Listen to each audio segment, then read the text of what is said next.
how do you get out your own way? What does that actually mean? We have many obstacles in life and in business. Obstacles could be financial obstacles. You haven't got the resources, you haven't got the team, you haven't got the manpower, you might have this, not have the skill set, the competence to start or achieve the success around a project.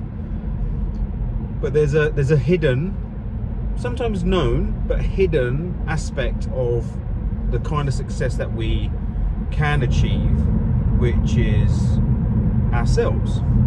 But what does that actually mean? What does getting in our own way actually mean? Some might call it self-sabotage. What occurs with self-sabotage? We subconsciously, sometimes consciously, mentally put barriers up that prevent us from taking an action. And these are the typical excuses that people come up with when you're confronted with the reasons why you can't do something, or you're not going to be able to achieve a certain goal. Let's say just starting a business is a common one. You know, I've got a job, don't like the job, but I want to start a business. And you come up with all these reasons why you can't do it. And you start with practical reasons. I haven't got the resources. I haven't got the manpower. I need more qualifications. So you come up, we often look at the outside things, the external barriers that prevent us from even taking the first step.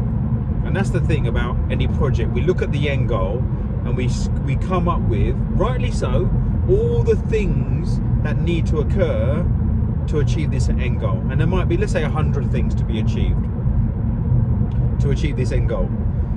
And then we then start to catastrophize around those steps. How am I actually, do you know what, there's no point in me doing this because in a few months time I'm going to need this and I haven't got that. So how do I achieve that? So we go into over analysis, over planning, overthinking mode, and we focus on all the external things that we either have or don't have that mean the thing that we want to achieve is going to be not possible or less likely possible. So we look at the external factors, and then we create a narrative that reinforces that. Say, look, I did sort of start, I did ask the question, but I didn't have the money. I did reach out to people, but they weren't willing to help. I did all the research. No, I didn't go in this blindly. I was responsible, and I got my information ready, and it just didn't happen. And you go for all these reasons, and then you come up with a narrative that if it doesn't, you're not getting the outcomes on said project in the way that you expect or wanted to do, it's a self-fulfilling prophecy. See, told you it's going to be hard. See, I told you it's not going to work. I better carry on doing what I'm doing, and that's my lot. It's not for me.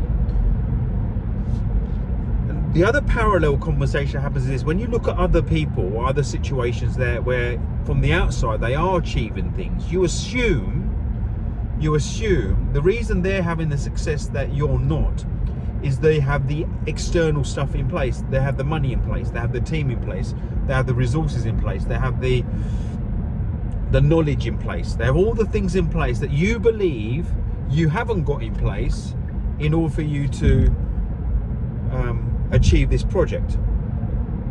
And the thing that we don't address is the internal, the inner game, the self-sabotage, the belief, because we assume because they've got all those things in place, that person over there, they've got the money, they've got the resources, they've got all these things, they automatically have the belief. They must have the belief. They don't have to, they're not like me that, oh, I'm not sure if I can do it. They don't have self-sabotage tendencies. They don't have imposter syndrome. They don't have any failures. They must have taken a step, they got what they wanted. They took another step, they got what they wanted. They took another step, they got what they wanted. Not like me, I took the first step and confronted with a massive problem, a challenge.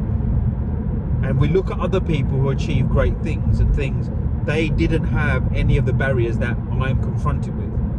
What we don't look at is their mindset, their belief, their can-do attitude, their attitude towards what could be possible in what seems impossible. A lot of people disguise hard for impossible. It's got to be really hard. well, there wasn't a film called Mission Hard. Well, there might have been, but anyway, it was Mission Impossible. But even then, Mission Impossible on the surface seems impossible. But then Tom Cruise went and did the impossible and made it possible.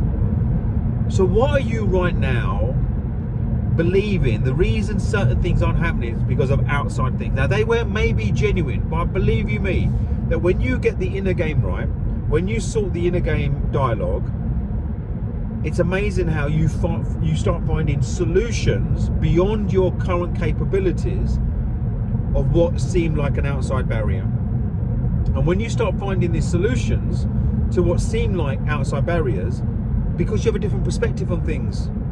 And then when you take the first step, that opens up, because when you take an action, one of three things occur. You either get or expect what you wanted. The second thing that occurs when you take an action is you don't get what you want, or something you don't expect, which is a negative. And the third scenario, when you take an action, you get a miracle. And a miracle is something that's completely out of not even your stratosphere of possibility, but because of a series of unintended events and scenarios and a perfect storm, it occurs. But we do not, most people think they don't get miracles because they don't just take the action, they don't make the phone call, they don't take the step forward, they don't leap off the cliff before the parachute is there. It's that taking that chance. So my encouragement to you is this, is look at 2 or 3 things in your life that you want to achieve in the next 12 months and ask yourself, forget about the problems you may achieve, forget that you haven't got the money now, forget that you might not have the resources, forget even that you might not even have the talent. Put yourself in a position of someone that you think, if I did know, if I played that scenario, what would be the first thing I do? Well, who would you speak to? What question would you ask someone? Who would you reach out to of the fear of looking silly or stupid? And express that idea. Here's an idea. Why don't you reach out to me? Right? I'll be your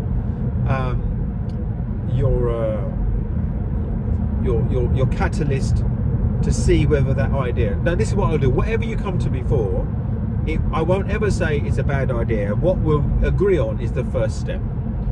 Because when we take the first step, you're starting to create momentum. And sometimes we might need to know the second or third step, but sometimes the second step only becomes clearer when you take the first step. You might know step 1 and 2, but you're so paranoid about not knowing what step 3 is, you don't even take step 1. But step 3 can only be available once you take step 2. So think about something that you want to achieve. Think that if you think it's impossible, drop me a line and try me out. DM me on Instagram, on YouTube, Twitter, Facebook, LinkedIn, wherever. Just find me and give me your idea. And this is my commitment, is we will work out the first step. How's that? Have a great day.